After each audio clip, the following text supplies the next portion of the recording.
में आकर आपको कैसा लग रहा है? तो बहुत बहुत अच्छा लग रहा है। मैं भागवत कथा करने पहली बार आई हूँ पंजाब में, और हमें जितनी उम्मीद थी उससे कहीं ज़्यादा प्यार और उत्साह मिला है यहाँ पर।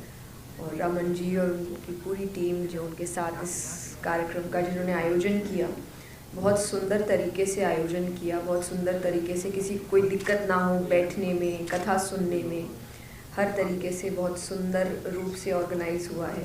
तो मुझे बड़ी खुशी हुई है और जल्द ही वापस आना चाहेंगे। तो जूस कितना जुड़ रहा है इसके साथ, आध्यात्मिकता के साथ? जैसे हमने देखा होगा कि जूस एक अलग ट्रैक पे चल रहा है। अब हम देखा जाए कि पिछले 5 दशक में जूस की जो संख्या है वो कम हो रही है एज कम्पेयर टू पहले से। तो इसमें आप क्या कहना चाहते हैं कि जूस किस वजह से पीछे हो रहा है? देखिए, मेरे लिए ऑपोजिट है। मेरी कथाओं में काफ़ी यूथ रहता है। तो एक कारण हो सकता है क्योंकि वो मुझे अपने जैसा समझते हैं कि मैं भी एक युवा हूँ, तो वो थोड़ा सा रिलेट कर पाते हैं। बट पीछे रहने का कारण एक ये भी हो सकता है कि पहली चीज़ कि घर का माहौल आजकल वैसा रहा नहीं है। हमने कल ही कथा में बात करी कि आपकी भगवान की कहानियों की कमी नहीं है, कि आपको नई कहानियाँ, जो मनगढ़ंत कहानियाँ हैं वो उठानी पड़ती है और उनको सुनानी पड़ती है। आपके खुद के भगवान की बहुत कहानियाँ हैं जिनमें इतनी अच्छी सुंदर सुंदर सीख है, तो आप बचपन से क्यों नहीं बच्चों को वो सुनाते हैं? और आप सोचते हैं कि बच्चा बड़ा हो जाए फिर समझदार बनाएंगे या फिर धर्म के ऊपर बात करेंगे या ग्रंथ पढ़ाएंगे, तो समझदार होने के बाद वो आपको ही समझदार नहीं समझता। तो बचपन से शुरुआत होती है, और मेरी शुरुआत भी कहीं ना कहीं वैसे ही हुई है। मेरे घर में हमेशा से एक धार्मिक माहौल था, मुझे भगवान की कहानियाँ सुनाई गई थी, ग्रंथ पढ़ाए गए थे, और तो बचपन से मेरी जिज्ञासा बढ़ती गई, और वो इतनी बढ़ी कि आज मैं यहाँ हूँ सिर्फ अपनी जिज्ञासा के कारण, कि मुझे चीज़ें जाननी थी। तो घर का माहौल, और दूसरा थोड़ा सा इवॉल्व होना, कि आप जब आप किसी को कुछ सिखाने की कोशिश करें तो आप ज़िद्दी नहीं बन सकते। कैसे सीखना है तो सीखो वरना मत सीखो, नहीं। आपको उनको थोड़ा, जैसे घर के बच्चे को खाना खिलाते हैं तो आप ये नहीं बोल सकते कि ऐसे खाओगे तो ही खिलाएंगे वरना भूखे रहो। आप कोई भाग के खिला रहा है, कोई फ़ोन दिखा के खिला रहा है, कोई कहानियाँ सुना के, क्योंकि आपका इंटेंशन है बच्चे को खाना खिलाना, तो आपका इंटेंशन होना चाहिए युवा को धर्म के पास लाना। तो आप कहोगे कहानियाँ तो मैं कहानियाँ सुनाती हूँ, भजन तो मैं भजन सुनाती हूँ, मोटिवेशन तो मोटिवेशन में बताती हूँ। तो थोड़ा सा चेंज लाना, ताकि यूथ आप के साथ रिलेटेबिलिटी महसूस कर सके। ज़िद्दी नहीं होना कि ऐसे आना है तो आओ वरना दूर रहो, तो वो दूर रहता है आपसे, क्योंकि समय बदल रहा है।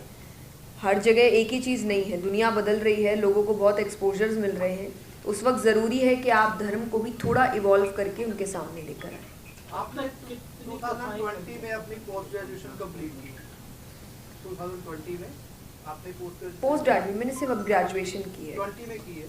नहीं, मुझे 5 साल हो गए। 5 साल हो गए। तो आपके साथ जो कॉलेज में आपके जो कुलीग रहे हैं, आपके फ्रेंड्स रहे हैं, वो अब आपको कैसे देखते हैं कि आपके साथ कैसे उसके पढ़ते थे उनके साथ, अब आप जो है कथावाचक हो गए हैं, तो कभी उनसे कभी मुलाकात हुई या कभी उन्होंने कहीं आपसे संपर्क किया? नहीं, पहली बात तो मेरे कॉलेज के कोई दोस्त रहे नहीं, क्योंकि कॉलेज मैंने थोड़ा प्राइवेटली की थी, सिर्फ मैं एग्ज़ाम देने जाती थी। तो मेरे आज तक स्कूल के ही दोस्त हैं सिर्फ, और स्कूल के जो बचपन के आपके दोस्त होते हैं वो बचपन से आपके साथ है, तो उनको कोई फ़र्क नहीं पड़ता आप क्या बन गए हैं या क्या कर रहे हैं।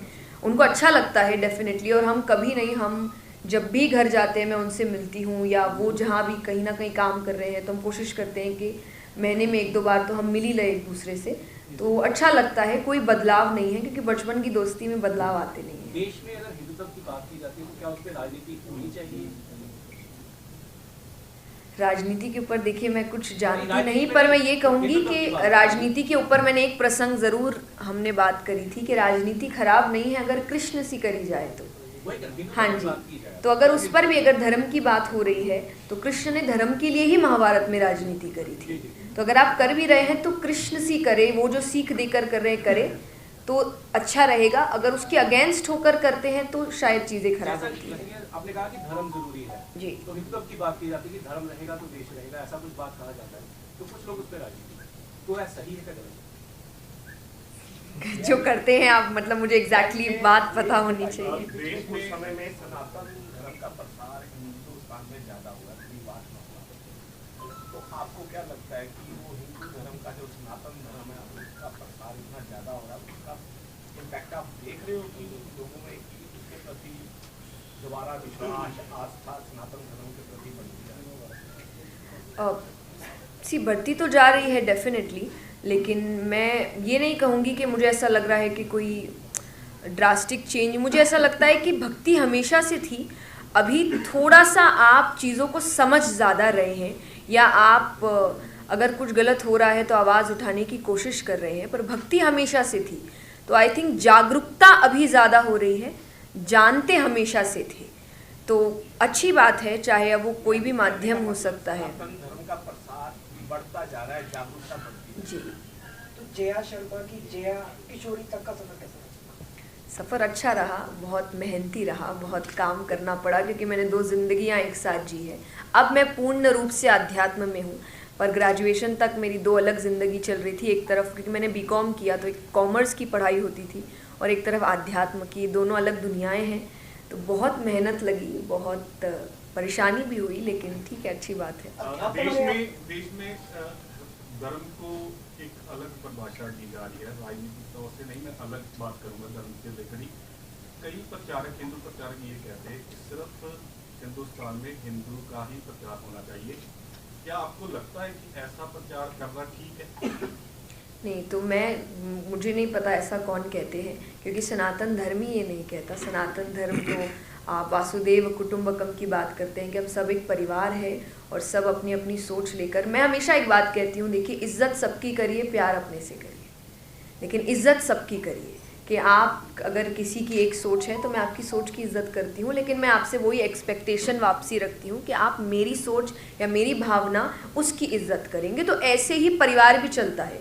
एक परिवार में अगर 5 लोग हैं तो 5 एक माथे नहीं होते, सबकी अलग अलग सोच है। रिस्पेक्ट हर धर्म की करें। हाँ जी, रिस्पेक्ट सबकी करिए, तो अच्छी बात है। वो वही बात कहते हैं, आप अपने देश के नहीं तो किसी देश के नहीं, तो अगर आप अपने के ही नहीं तो आप किसी के क्या ही होंगे। तो इसीलिए प्यार, लेकिन इज्जत सबकी करिए, आपको बेइज्जती करने का किसी का भी हक नहीं है। जया जी, आपको अध्यात्म के लिए सफर कैसे शुरू हुआ? मतलब आपने कब सोचा कि मेरे को इसी लाइन में जाना है, या अध्यात्म में जाना है, या इसी का प्रचार करना है? मैंने कभी सोचा ही नहीं। मेरी शुरुआत 5 साल की उम्र से हुई थी, 5-6 साल की थी मैं। तो मैं हमेशा से एक बात कहती आई हूँ कि मैंने ये काम नहीं चुना था, इस काम ने मुझे चुना था। तो शुरुआत ऐसी हुई थी कि मुझे पता नहीं था कि मैं क्या कर रही हूँ, या ये कोई काम भी हो सकता है, ये कोई रास्ता भी हो सकता है। मुझे अच्छा लग रहा था, तो मैंने शुरुआत पहले भजन गाने से करी थी। मैं भजन गाती थी, फिर धीरे धीरे मुझे कथाओं की तरफ, जैसे मैंने कहा, मेरी जिज्ञासा मुझे लेकर जाती है हर जगह, तो कथा की ओर जिज्ञासा गई, फिर श्रीमद् भागवत की ओर जिज्ञासा गई, अब मोटिवेशनल सेशंस की ओर जिज्ञासा जा रही है। तो बस मुझे रास्ते दिखते जा रहे हैं और मैं चुनती जा रही हूँ। तो शुरुआत तो मैंने चुना कुछ नहीं था, उसने मुझे चुना था बस। आपको कौन सी चीज मोटिवेट करती है? आपने कहा मोटिवेशन की तरफ जा रहे हो, तो आपको कौन सी चीज मोटिवेट करती है? मुझे एक्चुअली आप लोग मोटिवेट करते हैं, यानी जो मुझे सुन रहे हैं, जब मुझे रिस्पॉन्स अच्छा मिलता है और मुझे ऐसा कुछ लोग आकर बताते हैं कि आपकी बात ने ये चेंज कर दिया, या आपकी बात ने मुझे फेलियर से, तो मुझे ऐसा लगता है कि नहीं, मेहनत काम आ रही है। तो फिर मुझे लगता है कि नहीं, अब तो और काम करने की ज़रूरत है, या आप कुछ और नया लाने की ज़रूरत है। तो वो आई थिंक मेरा मोटिवेशन है। पंजाब में जलंधर में आप पहली बार आए हैं, कैसा लगा आपको? बहुत बहुत अच्छा लगा, और मुझे ऐसा लग रहा है कि जितना सब उत्साह में आते हैं उतना उत्साह हमें आता है। तो उत्साह, अगर आप वहाँ आ रहे हैं तो आप देख रहे हैं कि लोग बहुत उत्साहित हैं, बहुत खुश हैं, तो उनको खुश देखकर हमें खुशी मिलती है कि नहीं, हम जो कह रहे हैं उनको अच्छा लग रहा है, और शायद कहीं ना कहीं उम्मीद है कि वो अपने साथ वो बात लेकर जाएंगे। नहीं पता थोड़ी, क्योंकि हम अभी भी हम, जैसे मैं मारवाड़ी हूँ तो हम गिनते नहीं हैं। जया मैम, कहा जाता है आजकल जो थोड़ी सी पॉलिटिक्स भी होती है कि भगवान की फोटो को ऊपर लगाना है, आसन ऊपर देना है, खुद नीचे बैठना है। तो जो आप कथा करते हैं वहाँ लड्डू गोपाल जी को अपने बराबर आप सामने रख के करते हैं, तो उसको आप कैसे देखते हैं? ये एक परंपरा का, जिसको हम व्यासपीठ कहते हैं, ये सबसे उच्च स्थान माना गया है। वेदव्यास जी महाराज जो कथा कर रहे हैं, तो इस वजह से वो उच्च स्थान माना जाता है, और उसमें भगवान को विराजमान किया जाता है कि उस स्थान की आप लाज रखिएगा। क्योंकि आप अगर वहाँ आ रहे हैं तो आप मुझे नहीं पूज रहे हैं, क्योंकि आपने देखा होगा लोग वो मुझे नहीं पूज रहे हैं, वो एक्चुअली उस स्थान को पूज रहे हैं। उस स्थान में कोई और भी बैठा होगा तो पूजेंगे, क्योंकि उस स्थान को व्यासपीठ कहते हैं, द अल्टीमेट प्लेस। एक बात बताइए, थोड़ा कन्फ्लिक्ट है कि जैसे वेदारी गुरु और जो कहते हैं, वो कहते हैं शब्द का उच्चारण करो, परमात्मा आपके अंदर है, आप अंदर की तरफ जाओ।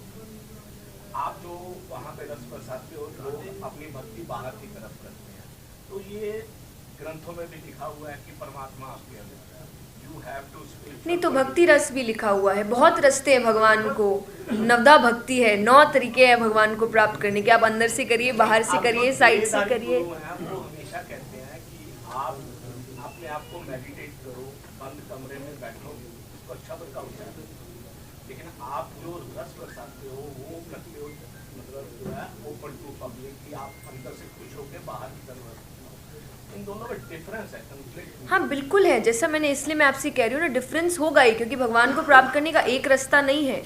आप अंदर कमरे में बंद होके भी प्राप्त कर सकते हैं, आप नृत्य करके भी प्राप्त कर सकते हैं, आप मेडिटेट मंत्रों का उच्चारण करके भी कर सकते हैं, आप पूजा पाठ करके कर सकते हैं, और आप कुछ भी नहीं करके सिर्फ कर्म करके भी कर सकते हैं।